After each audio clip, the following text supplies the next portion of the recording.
What is good, chat man? Today we got a W video. Today we got a fun little chill video, bro. You know what I'm saying? I remember I reacted to a Diary of a Wimpy Kid video, and that might be my most viewed video right now. So I seen this video, and I actually was gonna watch it, and I was like, bro, I'm gonna just watch this shit and react to it, a video. Um, make a video of me reacting to it. But it's how Hollywood killed the Cat in the Hat. And a lot of niggas ain't like this movie, bro. I actually like this movie. I ain't gonna cap. I actually like this movie. So make sure to like, comment, subscribe. We finna get straight into the video, man. Yeah. In the Hat is often remembered as one of the most bizarre releases of the early 2000s. Live-action version of The Cat in the Hat just wasn't a great idea. This isn't Dr. Seuss. It's not even pretty close. terrifying. But the adaptation of Dr. Seuss's classic story wasn't just a nightmare for audiences. Cat in the Hat was a horror show both on and off screen, and at the center of the chaos was the actor who basically got blackmailed into putting on the infamous costume. In the year 2000, Universal Studios released the first live-action Dr. Seuss adaptation with How the Grinch Stole Christmas, and it was a hit. While the film wasn't exactly popular with critics, they managed to gross almost $350 million at the box office, and it quickly became cemented as a Christmas classic. So naturally, the company was eager to adapt more of Seuss's work, and The Cat in the Hat was an easy pick. The casting process was set into motion. The cat was initially supposed to be played by Tim Allen. He was interested in the role. Bro, I'm not gonna cap. Now that I'm thinking about it, if Dr. Seuss, I said Dr. Seuss. If Jim Carrey played the Cat in the Hat, that would have been tough, bro. That would have been tough.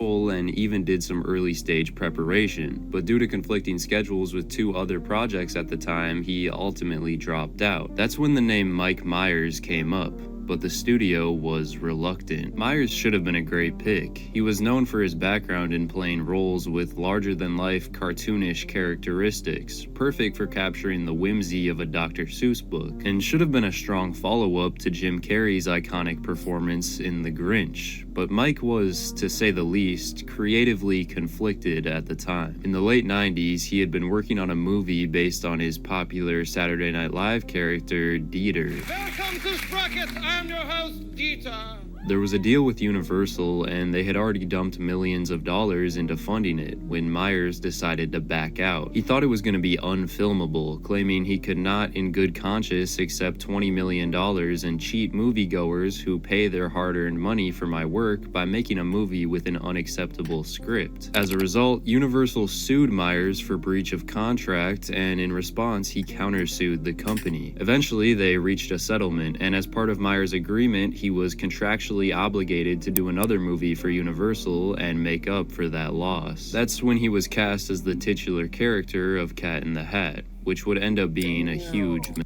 So he won't even. That's crazy, bro. So he wasn't even really supposed to do this role. Damn, that's crazy.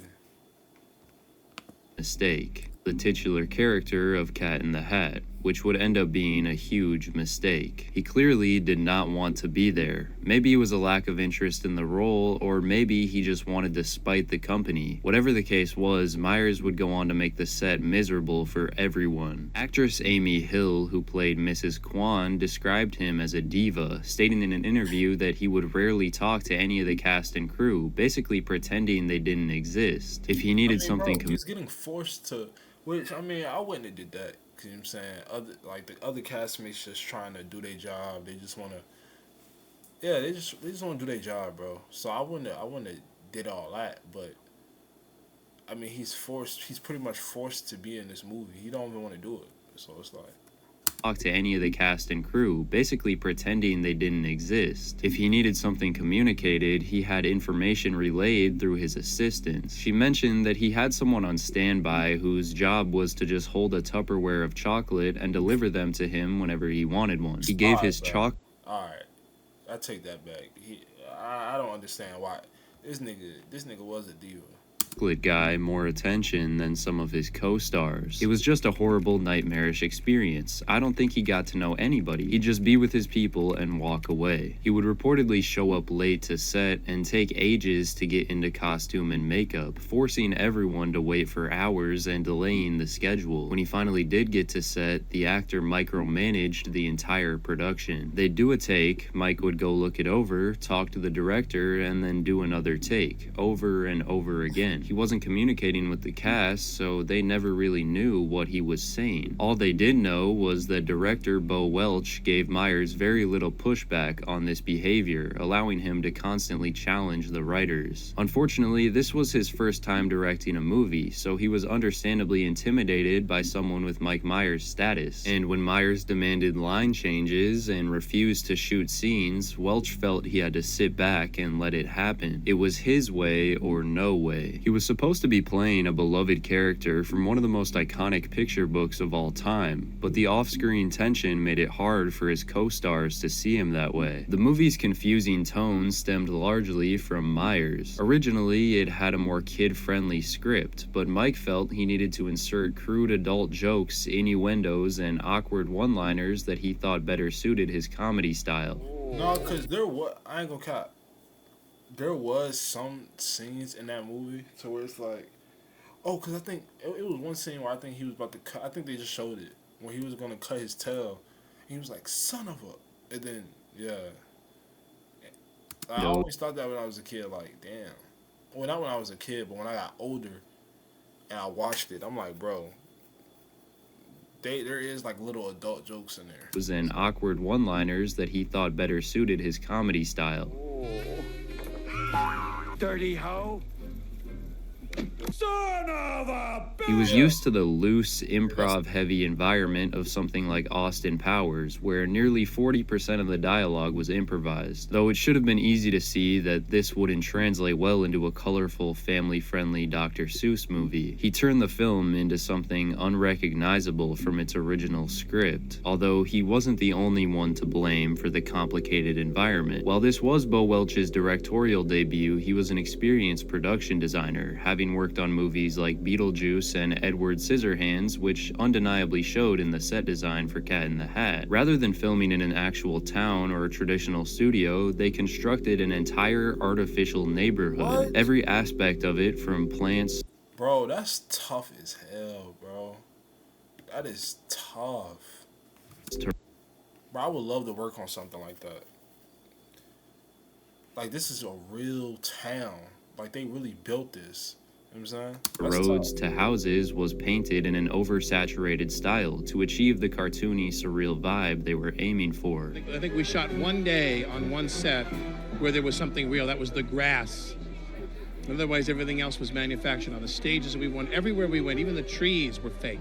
So when design is everywhere in a movie, it does set a very special tone for you. But this came with a lot of problems, maintenance being a huge one. As if the cost of building a neighborhood wasn't deep enough, any damage or weathering to the set required fixing and repainting, which not only cost more but further delayed production. The bright, unnatural colors demanded meticulous lighting to avoid glare. On top of that, the interior sets, like the house, were made to look warped and cartoonish, but they were extremely tight, leaving little room for the crew. Bright studio lights and small spaces made it a hot, claustrophobic environment. Everyone suffered, but Mike, being in a full bodysuit and face prosthetics, got irritated frequently and would have to go reset his costume during takes. Being a good sport. What's that? You're being a good sport seems hard. There were quite a few scenes that didn't make the final cut, and it was probably for the better. One of them featured Thing 1 and Thing 2 trying to delay the mom's arrival, and to do so, they chug a mountain of water bottles. When she gets to the neighborhood, Thing 1 floods the streets with piss. Flood? There's not a cloud in the sky. Rakazaka, Labaroo, Rakazaka, Urko.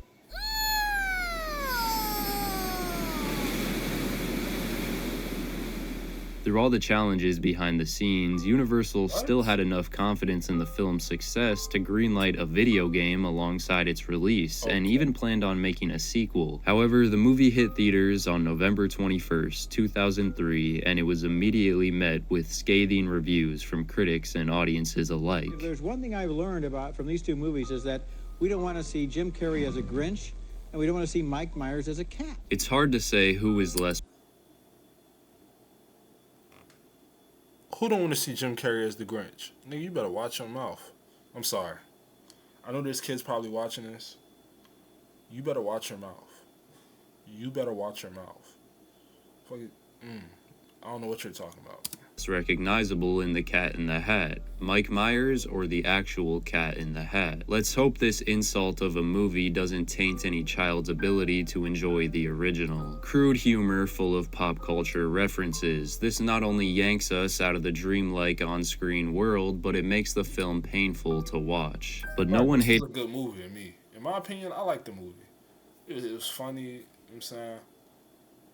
I like it. It's not bad. It could have been better, definitely, but I like the movie, bro. Did it more than Dr. Seuss's widow, Audrey Geisel. So much so that she went on to ban any future live-action Dr. Seuss adaptation on behalf of the Seuss estate. That's why there have only been animated adaptations since. It's hard to put all the blame for its failure on one person. One of the biggest criticisms for the film was its inconsistent tone, with too many adult jokes, and that was largely due to Mike Myers. Critics found his portrayal of the cat to be creepy and obnoxious as well, but its issues went much deeper than that. The unfocused direction, hyperactive pacing, and annoying slapstick humor all played a role in the movie's demise. While some thought the sets were impressive, others found them to be oversaturated eyesores. It was really just hard to determine who the film was for. Parents were upset and uncomfortable, kids were confused, and critics were repulsed. Mike Myers' career took a bit of a hit afterwards. He still voice acted for the Shrek franchise in the following years, but his next major live-action appearance was The Love Guru in 2008, which was even more of a commercial and critical flop. His reputation in Hollywood was soured, being known as difficult to work with. He's since chosen to take a step back from acting. Aside from a few scattered roles here and there, he largely vanished from the public eye. Regardless, Mike Myers is still viewed as a comedy legend, which is a status that will never change. Many of those involved did go on to have lasting careers, but for everyone, the film was an all-time low. Maybe The Cat in the Hat was a good movie that got lost along the way, or maybe this story was never meant to be adapted in live action to begin with. Dang, chat. Whoa. We're not reacting to that.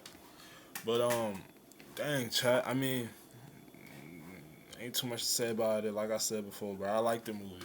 I like the Cat in the Hat movie. It's not one of my favorites. You know, so it's a good movie, though. Like, I think it was funny. It's a good movie. I think Brett did a good job. It's just the adult jokes in it. It's funny as an adult, but for kids watching it, it's like, okay. Like, maybe y'all shouldn't have put these jokes in there. But, yeah. That's all I got to say with this video. Make sure to like, comment, subscribe, turn on post notifications, and we're out. Peace.